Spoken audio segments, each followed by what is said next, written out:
Vamos al capítulo 1. No habíamos terminado el verso 21.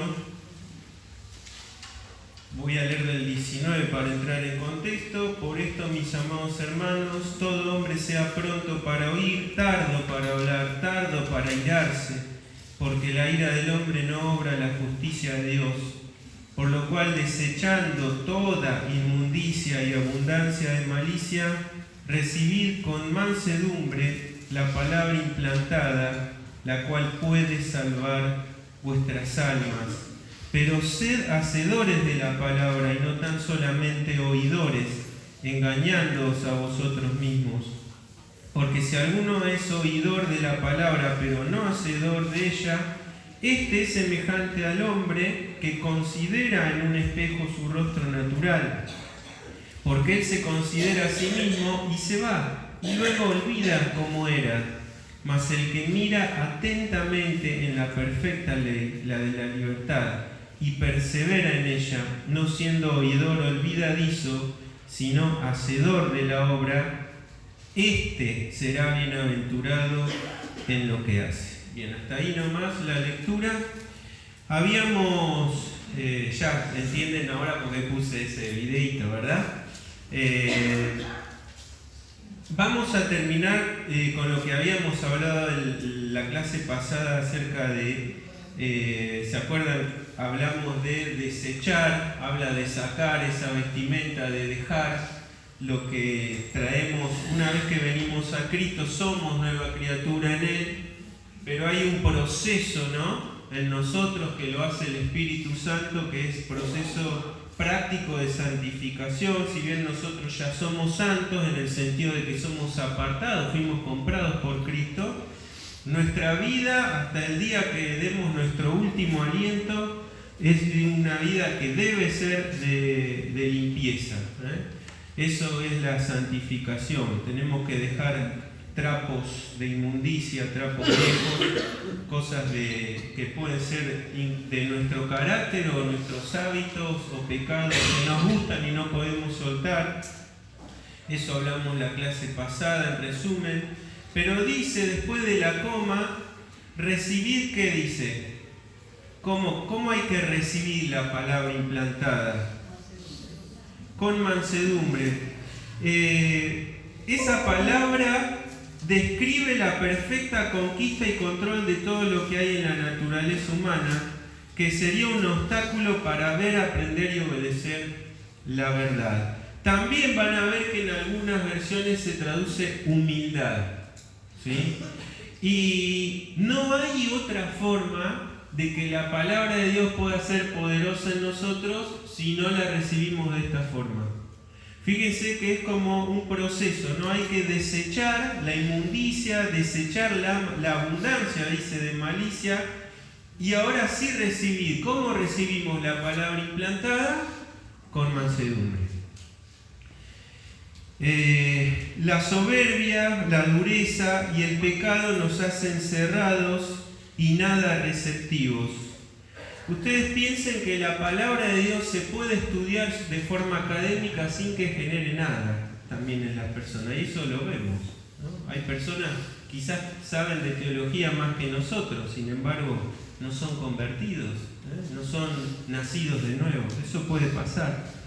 Y en nuestra vida también, ya siendo hijos de Dios, puede que también pase esto, ¿no? Pues si hay soberbia y si hay cosas que nosotros no queremos dejar, estamos apegados a nuestro yo, la palabra de Dios tampoco va a ser la eficacia que debe hacer en nuestras vidas. Solo aquellos con espíritus dóciles y humildes pueden esperar recibir el máximo beneficio de las Escrituras. Salmo 25:9 dice: encaminará a los humildes por el juicio y enseñará a los mansos su camino. Y Isaías 66:2 dice: miraré a aquel que es pobre y humilde de espíritu y que tiembla a mi palabra. Santiago les recuerda a sus lectores, acá a quienes les envía, que ellos, si continúan con la soberbia, ¿no? El pueblo tenía esta soberbia de ser el pueblo escogido. Y por eso le costó tanto en sus primeros tiempos, en el primer siglo, aceptar a los gentiles como parte del pueblo, ¿no? Cuando Pablo dice que Cristo derribó, y hablábamos de la reconciliación, hablaba el Can en la cena, dice de los dos pueblos, ¿cuántos hizo? ¿Dos? Hizo uno. Pero ojo, eso llevado a la práctica no era sencillo, sobre todo para un judío, ¿no? Para los gentiles quizá un poco más fácil, pero para los judíos no, porque ellos traían consigo siglos, ¿sí?, de enseñanzas, de doctrinas, la ley, las prácticas y cuántas cosas. Y ahora, ¿cómo amalgamamos con un pueblo que hace cosas que a mí me enseñaron que son malas, ¿no? Y entonces tenían también y despreciaban, acuérdense que no entraban a las casas de los gentiles, lo critican a Pedro, ¿se acuerdan cuando va a la casa del centurión? Que allí mismo se derrama también el Espíritu Santo a los gentiles. Cuando llega a Jerusalén, ¿qué dicen? ¿Lo abrazan, lo felicitan? Lo primero que hacen es lo cuestionan. Entraste en casa, ¿no?, de un pecador. Incluso el trato no podían tocarlo tampoco a los gentiles. Se contaminaban, ¿no? Y cuántas cosas que a lo largo del tiempo, porque no solo Jesús en su ministerio empieza a derribar estas cosas, ellos no entendieron también mucho tiempo después, ¿no? La iglesia misma, esto lo hemos comentado, necesitó que el Espíritu de Dios transforme esas mentes para poder entender que el amor de Dios ya no era solo con Israel, era con todo aquel que cree en el nombre de Cristo como Salvador. Y ¿cómo entonces tenemos que aceptar la palabra? Fíjense que les dice la palabra implantada. Como le está hablando a judíos, y Santiago es el primer escrito neotestamentario, ¿a qué se refiere? A esa palabra que ellos traían implantada desde la niñez, ¿no? Ustedes tienen esa palabra, pero la tienen que recibir de forma humilde. ¿En qué sentido? No pueden exprimir el jugo, ¿sí?, lo supremo de la palabra de Dios, la transformación de la palabra de Dios no se puede generar en ustedes, le dice Santiago, si no dejan la soberbia y si no dejan que la palabra realmente los transforme. ¿Cómo entonces recibimos o tenemos que escuchar la palabra de Dios? Siempre con humildad, siempre con humildad. Dice, la cual puede que salvar vuestras almas. En la obra del Espíritu, esto lo dijimos, no actúa el Espíritu Santo independientemente a la palabra de Dios. Y por ende la palabra de Dios es la espada del Espíritu que nos transforma, que nos constriñe, que nos saca el velo y que por medio de ella podemos llegar a la verdadera fe, ¿sí? Porque la fe viene ¿por qué? Por el oír ¿qué? La palabra de Dios, no otra cosa. La palabra de Dios utiliza el Espíritu Santo, que fue quien la inspiró para transformar nuestras vidas. Ahora, tiene dos sentidos esto aquí. Salvar habla de la salvación eterna, pero estos hermanos ya eran salvos. La palabra salvar no siempre estrictamente habla de esta salvación eterna. También significa sanidad, liberación, rescate, en el sentido en que Santiago o Jacobo expresa esto aquí, puede traducirse también, por ejemplo, como restaurar la vida, ¿sí?, o como hacer un éxito de nuestra vida para Cristo. ¿Cómo podemos en nuestra vida agradar a Dios? ¿Con lo que yo creo que le agrada? La única forma de transformación y de agradar a Dios es buscando lo que la palabra de Dios dice que a Dios le agrada, ¿sí? Por eso es que es muy lindo la lectura de comentarios, de libros, hay hermanos muy capacitados para esto, pero se sabe que a veces los cristianos leen más libros que tienen que ver con la fe y leen menos la Biblia, ¿no? Cuando tendría que ser al revés. Creemos y aceptamos que la palabra de Dios es esto que hablamos, ¿no? Nos transforma, nos vivifica, ilumina nuestro camino, pero ¿cuántos de nosotros la hemos leído de tapa a tapa? ¿No? O sea, hay muchas veces que tomar conciencia. Decimos cosas a veces que sabemos que son verdad, ¿no? Que conocemos, pero en el ejercicio y buscamos quizás otras cosas, ¿no?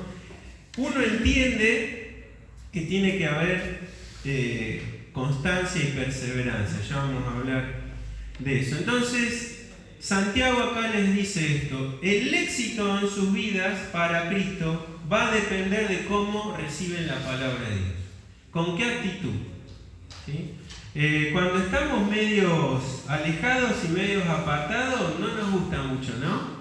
Que nos, ¿qué me venís a hablar de Dios? Yo ya sé todo eso. Hay un rechazo. Y esto nos ha pasado a cada uno que hemos tenido algún tiempo, ¿no?, de enojo, de alejamiento del camino, y que hemos venido años a la iglesia, pero estamos trabados, como dicen los jóvenes, estamos mal, y cuando nos quieren hablar de la palabra y no nos gusta. ¿Por qué? Sí, porque en nosotros hay soberbia, hay orgullo, ¿no? Hay enojo, y no puede ser eficaz en nuestra vida, hermanos, si no nos humillamos como María, ¿se acuerdan? A los pies de Jesús. Marta servía, no está mal servir al Señor, pero hay que equilibrar, ¿no? Y hay que pasar tiempo con el Maestro a sus pies. Esa es la buena parte, dijo el Señor a Marta. Ahora sí vamos a entrar en lo que vimos hoy, ¿no? Dice, Santiago pone un pero. Siempre que hay peros en la palabra de Dios, es como una alerta, ¿sí? Una alerta amarilla que hay que prestar atención, porque los peros cambian una condición que venía, ¿sí? ¿Se acuerdan cuando habla de que nosotros éramos pero, dice Efesios, en Cristo cambiamos nuestra condición anterior?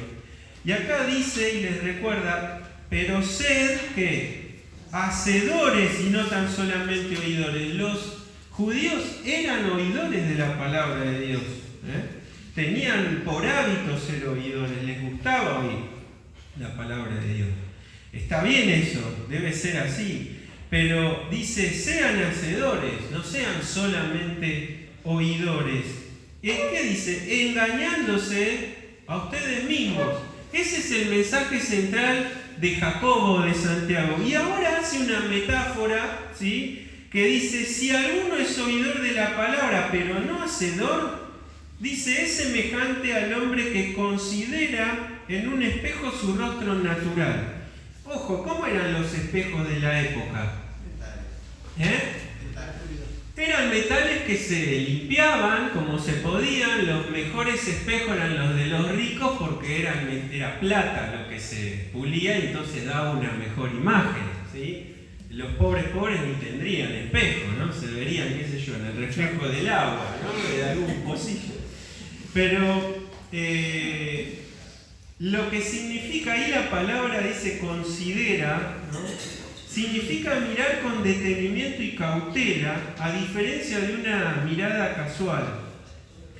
La palabra de Dios es el espejo, o es metafóricamente así, ¿no? Es un espejo en la que todos nos podemos mirar, pero no nos miramos solo para compadecernos de nuestras fealdades, ¿no? Sino tiene que haber un acto en consecuencia, nos arreglamos, ¿sí? Nadie se mira al espejo, los hombres nos miramos poco igual, ¿no?, al espejo. Vamos así, lavamos cara, cepillo, pelo para acá, pelo para allá y salimos, ¿no? Las mujeres a veces pasan un poquito más, pero la idea de mirarse en el espejo, ¿cuál es? Vemos la condición actual y ¿qué hacemos? Y cambiamos. Los hombres o nos lavamos, nos sacamos una lagaña o nos afeitamos para no cortarnos todo, y cambiamos nuestra condición.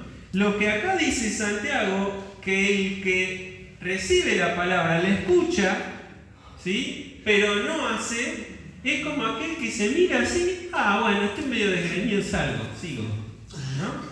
Esa es la idea. Dice, se va e incluso olvida cómo era. Dice, mas el que mira cómo, atentamente en la perfecta ley, la de la libertad, y persevera en ella, no siendo oidor olvidadizo, sino hacedor de la obra, éste será bienaventurado en lo que hace. ¿Sí?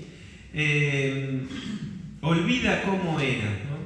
La persona no puede recibir beneficio alguno del espejo, en este caso, ni de mirarse en él cuando tiene esta actitud. Veíamos en el videíto las etapas del ser humano, ¿no? El espejo revela todo, cómo estás, los cambios, la evolución, e incluso ustedes ven que la vida de ese hombre no evoluciona muy bien, ¿no? Porque empiezan las adicciones, empieza a estar mal su aspecto, a enfermarse. ¿Y cómo está? ¿Está con sus hijos, su mujer ahí? Está solo, ¿no? Fruto de seguramente malas decisiones o malas vidas. La palabra de Dios es eterna y siempre va a reflejar nuestra verdadera condición. La palabra de Dios no nos va a mentir nunca. No es políticamente correcta, todo lo contrario. Nos va a marcar nuestros defectos, nuestros errores y las cosas que tenemos que cambiar. La actitud frente a este santo espejo, ¿cuál debería ser? Y bueno, cambiar, ¿no? Cambiar, obrar. Dice la ley de la libertad. Miren, por algo Santiago dice la ley de la libertad y no la ley mosaica, ¿no? La ley de la libertad solamente la pudo traer Cristo. Por eso estableció un nuevo pacto, no en sangre de corderos y de animales como hizo Moisés. ¿Se acuerdan? Moisés rocía al pueblo con sangre de animales, sino Jesucristo estableció un nuevo pacto con su propia sangre. Con su propia sangre nos limpió y nos redimió para la eternidad. Por eso es la ley de la libertad. No estamos atados a ritos, a celebrar días, ni nada de eso. Tenemos la ley de la libertad. Ojo, es la ley de la libertad en Cristo, no la del libertinaje. No es lo que Pablo dice, pecaré para que la gracia abunde. No es eso, ¿no? Dice, esto no sea así de ninguna manera. Dice, por ejemplo, vamos a buscar algunos textos, me quedan poco. No sé, ¿quedó algún micrófono, Mati, habilitado?